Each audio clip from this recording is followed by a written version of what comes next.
Peter, I think Magnus is in a bit of a trouble here. He's down a pawn. White's king super active. Those queenside pawns are in extreme danger.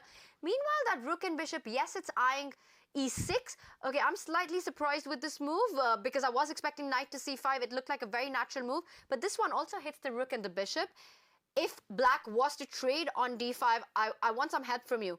Point out the tactics to us. What happens after rook takes rook, king takes rook, and bishop takes pawn coming in with a check? Yeah, I think we just fall back with the king to d4, for example, and we just enjoy this knight on e5. We are hitting the rook. The rook isn't really doing much, and we are already coming with a tempo with rook b1, and if the knight moves, the b5 pawn will be falling.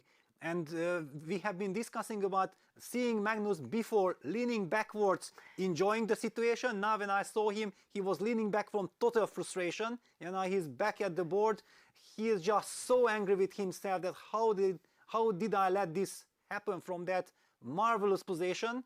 And now it's white risks absolutely nothing, so that Gukesh is down to a minute.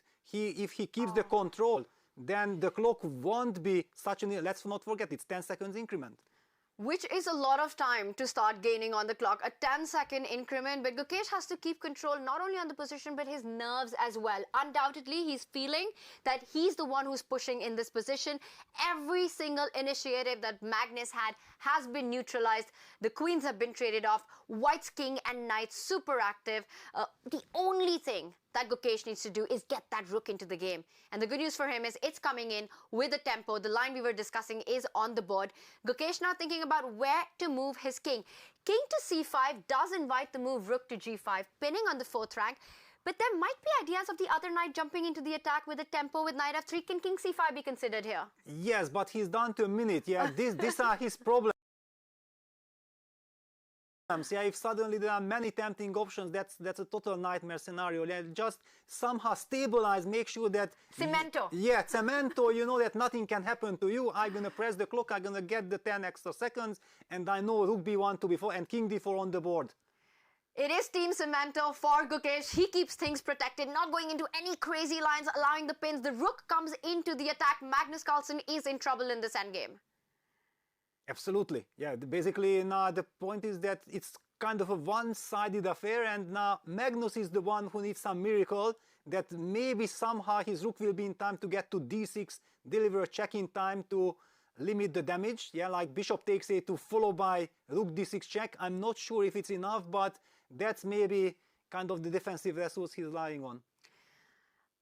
Magnus can pick up that pawn on a2, Gukesh can pick up that pawn on a5, and the line that you're pointing out, it does allow some checks. But right now, Magnus is on the think, and we look at him on our camera, on our screen. He is not looking happy with what has happened in this game. He was so in control, playing for the compensation, playing against that white king. But it all came down to the decision of trading off the queens. Perhaps we'll highlight that critical moment once this game is ended. Both players now also fighting the clock. Magnus has to make a move. He has to keep the pressure on. He's thinking what to do. What is he going to go for now? How does he keep fighting in this position? Do you think he's going to grab the a2 pawn, Peter? Well, if there is no direct tactical refutation, then it's very tempting. Yeah, you want to eliminate something. I'm also wondering that some c3, c4 trapping that bishop on a2. Is that the problem? Yeah, because let me just highlight. Yeah, bishop takes a2. We play c3, c4.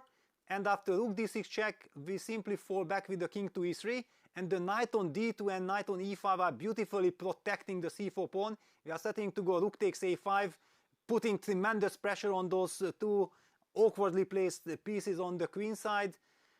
Wow, but if Magnus can't grab the pawn on a2, then what does he do? Yeah, what kind of options he has, and he's struggling. Yeah, he goes for it. He goes for bishop a2. Will Gukesh find c4? This is such a beautiful idea, trapping. You've got rook a5, you've got rook attacking the pieces, and we're seeing this line being played out. Bishop into pawn on the board, and Gukesh finds it.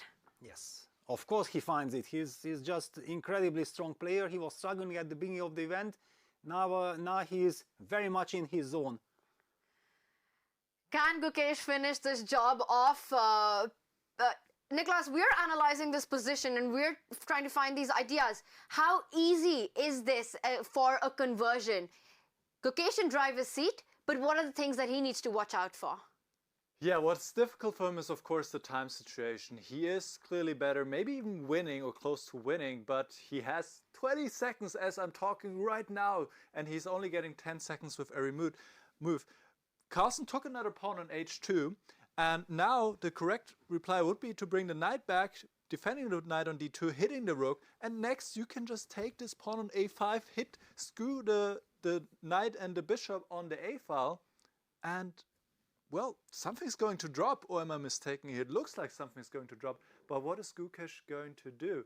Has he moved? Has he played a move? Yeah, what is he the current played position? knight. Yeah, I think he played knight d2 f3.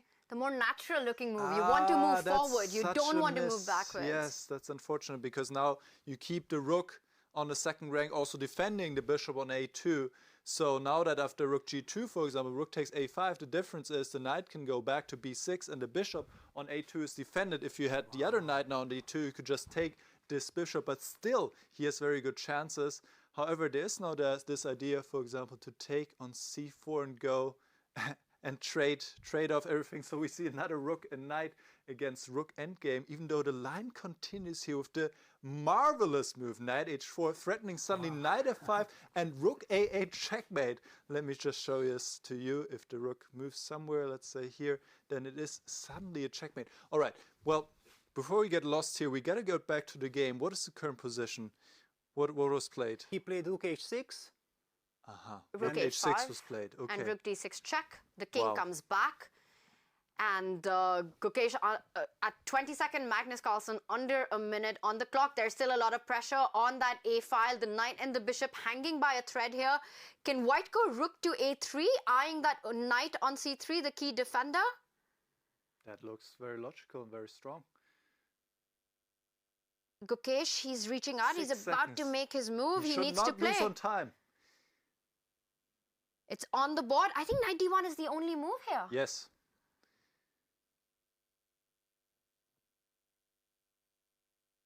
And we see the evaluation bar is creeping up. Peter? Wow. What's going on in this position? It's crazy.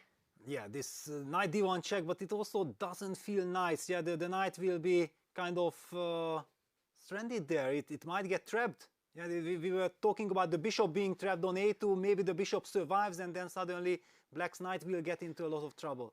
And that last move by GUKESH was made with 2 seconds on the clock. He's on 12 seconds. It's a 10-second increment, so the players have to watch out. Magnus also makes a move. The check on the board. The bishop goes to b1. And now the c-pawn is advancing. It's going down the board. The knight on e5 guards the c6 square. It's not going to stop at c5. Rook d5 trying to... Okay, but yeah, the knight is trapped. The c-pawn is running. The bishop falls back, taking control of the queening square, but Magnus is clearly on the defense. He's hanging by a thread. The material is equal, but the problem in black's position is the knight you're highlighting. It's just not coming back to fight the c6 pawn. Yeah, not at all. And also white still has this monster pawn on c6. The only good news is that white's rook on a3 can't really move because then the knight jumps back. c7 played. But what does he want after rook c5? Then the knight is lost. Oh, the knight on d1 is just hanging, so he needs to first move the knight, which he does. Knight b2 played. Rook c5 is the idea next. But will you have time? Maybe he'll just pursue that knight with the move rook to a2. And he does it. He's attacking. He's not giving time to Magnus Carlsen. No.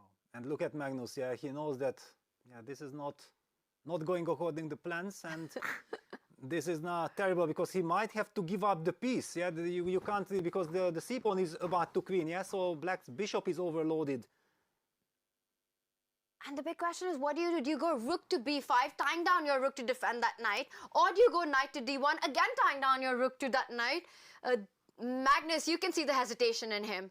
He knows it's no pleasant choices. And wow! Rook c2 played after knight d1 because the bishop is overloaded. You can't take on c2 because of c8 queen, and knight on d1 has nowhere to go. You have to fall back, and I think it's on the board, bishop c8, because c8 was the big threat on the board. But how do you finish this off? Peter, there has to be... And he obstructs. He comes in the way of that rook and the knight. Magnus Carlsen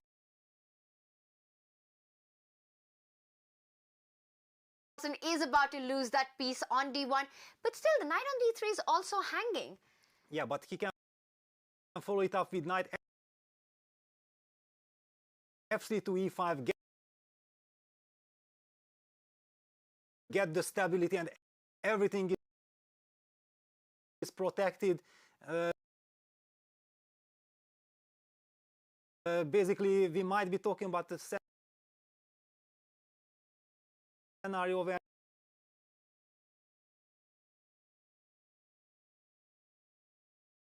nothing